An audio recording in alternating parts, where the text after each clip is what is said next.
Bonjour, c'est Didier Lacomblé. Je suis vraiment très content de vous retrouver. Et aujourd'hui, on va aborder le deuxième degré, le deuxième niveau du Reiki. Alors, déjà, première chose, c'est pas parce qu'on a fait un Reiki 1 qu'il faut faire un Reiki 2. C'est quelque chose c'est pas une question de tome 1, tome 2. Il y a une suite, certes, mais on peut être très très bien avec un Reiki 1. Il y a des gens qui parfois abordent déjà au premier degré. Ah bon, et c'est quand qu'on fait un Reiki 2? C'est quand? Non, non.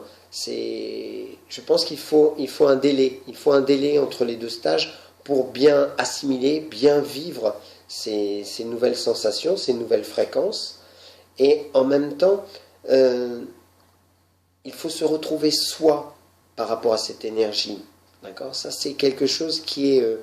euh, je vais jamais dire aux gens, venez faire un second degré, parce qu'ils ont fait le premier. C'est exceptionnel.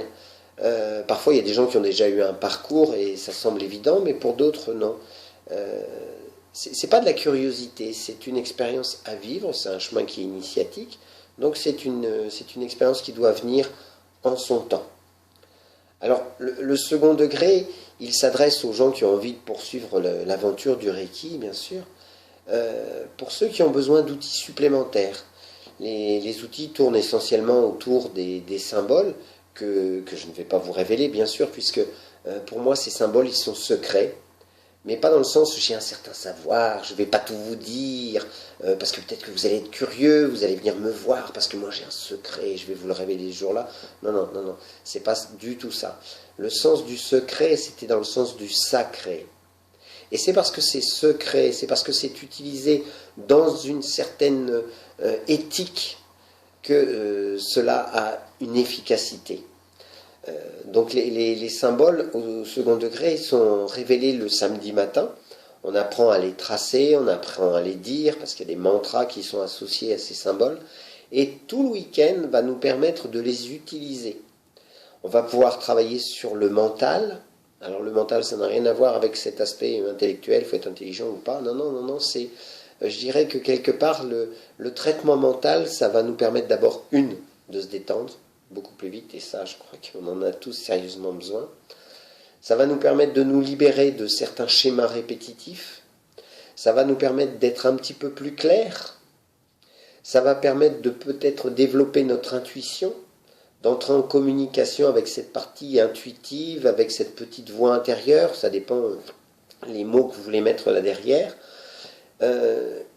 Ce second degré, à travers les symboles, va vous permettre de vous recentrer beaucoup plus vite, d'utiliser les symboles dans différentes circonstances pour faciliter, favoriser votre vie, tout simplement. Tout le week-end, on va utiliser des techniques, les symboles, on va les répéter. C'est vraiment un travail de répétition. Souvent, je dis, on retourne à l'école maternelle, on retourne au CP, allez, si on entre en primaire, on retourne au CP, on apprend à bien écrire, on apprend à bien lire ces symboles de façon à ce qu'on puisse les utiliser. Et on va les utiliser des dizaines, des centaines de fois à travers des situations, qui pour aider ses enfants parce qu'ils vont passer leur permis de conduire, qui pour soulager des douleurs, qui pour favoriser la communication au sein d'une famille, au sein d'un groupe, au sein d'une entreprise. En fait, les symboles ont tellement un panel d'utilisation énorme que c'est chaque stagiaire, qui va amener ses propres situations. Le samedi soir, quand les gens se séparent, je leur dis, demain, venez avec des situations, venez avec des problématiques particulières, de façon à ce qu'on puisse utiliser ces situations comme étant des exercices et vous donner la possibilité plus tard de pouvoir, quelles que soient les situations, utiliser cette énergie du Reiki.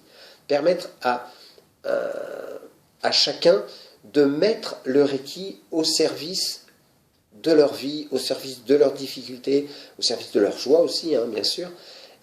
Voilà, c'est ça le second degré. On va apprendre à pouvoir agir, même si c'est spectaculaire. On va pouvoir agir à distance dans le temps. Je vais pouvoir utiliser cette énergie pour me préparer à un entretien qui aura lieu dans 3 jours, ou pour préparer l'entretien d'un ami ou l'entretien d'un enfant. qui aura lieu que dans 3 jours, on va pouvoir utiliser cette énergie sur ce qui a pu se produire hier et qui a des conséquences aujourd'hui. Je vais certes pas changer ce qui s'est passé hier, mais les conséquences, je peux agir dessus. Quand je dis hier, ça peut être il y a 10 ans, il y a 15 ans. On va pouvoir agir à distance sur une situation, et ça me fait souvent sourire, parce que les gens disent mais comment ça marche et tout. J'essaye de surtout pas leur expliquer comment ça marche, parce que moi-même je serais bien incapable d'expliquer vraiment scientifiquement comment ça marche, mais je crois que chacun de nous, le matin, quand on se lève et qu'il fait noir, on appuie sur le bouton, la lumière s'allume. Mais je ne sais pas s'il y a quelqu'un qui se pose la question, mais comment ça marche? Et voilà, certes, il y a un fil, certes, il y a une ampoule, certes, il y a un interrupteur, mais essayez de m'expliquer l'électricité. Je ne sais pas si vous en serez capable, et puis je ne sais pas si ça m'intéresse tant que ça, parce que ce que j'ai vraiment envie, c'est d'être dans la lumière, quoi. Mais bon, à chacun son chemin. Pour moi, j'ai un outil, je l'utilise, et j'essaye. Ça fait plus de 20 ans que je l'utilise, donc il a fait ses preuves, si tant est qu'il ait besoin d'en faire, et je l'utilise, quoi. Je ne me pose pas la question de comment ça marche. Tant et si bien, c'est que au cours du stage, je vais même séparer le groupe en 2 parties, avec une partie des gens qui vont envoyer du Reiki, et une partie des gens qui vont recevoir du Reiki. Parce que c'est à travers cette expérience-là que les gens ils vont voir qu'en agissant à distance, parce qu'on est dans 2 pièces totalement séparées, on va agir, il va se produire quelque chose. Et tous les gens sont stupéfaits, autant en recevant qu'en donnant d'ailleurs. C'est que quand on a séparé les 2 groupes, je fais partie du groupe qui envoie de l'énergie, et quand on revient dans la pièce où sont tous les gens qui étaient là pour recevoir cette énergie, la majorité, pour pas dire 100%, dans 100% des cas, les gens sont tellement détendus de cette petite demi-heure d'énergie envoyée à distance qu'on les réveille, quoi.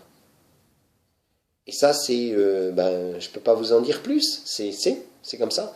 Et les gens sont surpris, ils se disent non, moi je vais pas, non, je vais pas, non, je fais pas, c'est pas possible, c'est pas. Et si c'est possible, ça se passe. Donc la meilleure façon, c'est toujours pareil, c'est vivez l'expérience. Vous verrez, c'est quelque chose de relativement spectaculaire. Et naturellement, comme toujours dans le Reiki, surtout au 1er degré, au 2e degré, il faut que le Reiki, ça puisse être intégré, partie prenante de votre vie. Ça sert à rien pour moi, la spiritualité, oui, la méditation, oui, très bien tout ça. Mais si dans mon quotidien, je ne peux pas utiliser ça, pour moi, ça ne sert à rien. Tous ces gens qui sont dans une quête spirituelle, pour moi, nous sommes tous des êtres spirituels. On pourrait discuter pendant des heures sur cette spiritualité, mais nous sommes tous des gens spirituels. Et on vient ici, sur Terre, pour mettre cette spiritualité dans notre matérialité. En gros, ce que je vous dis, c'est mettez du Reiki dans votre porte-monnaie, mettez du Reiki dans votre maison, vous verrez comment vous allez vous sentir bien. Vous verrez que les gens qui viendront vous voir, ils vous diront, mais qu'est-ce qu'on se sent bien chez vous? Mais oui, parce qu'il y a de l'énergie partout. Parce qu'il y a une énergie d'amour, parce qu'il y a de la tolérance, il y a de la tempérance, il y a de l'amour. Voilà, il y a de l'amour. Et Reiki 2, c'est augmenter la dose. D'accord? On augmente la dose. Et ce qu'il y a de bien, c'est pour les feignants comme moi, c'est là où, par exemple, au 1er degré, sur certaines positions, vous restiez, 3 minutes, 4 minutes. Là, 1 minute, ça suffit.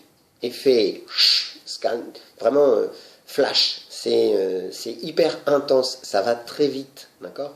Et c'est indépendant de ce que vous pouvez être, d'accord? Même si vous avez peur de ne pas être à la hauteur, ce stage de Reiki 2, il va vous réapprendre à avoir confiance tout court, pas que confiance en soi, ça suffit pas. Il faut avoir d'abord confiance en la vie, confiance en l'expérience, parce que vous allez être audacieux, parce que vous allez faire cette expérience-là, que vous allez vous rendre compte que vous êtes capable de le faire. D'accord? Les choses, elles sont difficiles, pas parce que vous vous coincez, pas parce que vous n'y arrivez pas. Elles sont simplement difficiles parce que vous n'osez pas les faire. Je vous promets. C'est comme ça que ça marche. Alors ben, je vous dis peut-être à bientôt, peut-être dans un stage, peut-être par téléphone, peut-être par Skype. Si vous visitez le site, vous allez voir, il y a plein de moyens d'entrer en communication avec moi. Et mon plaisir, c'est de pouvoir partager avec vous.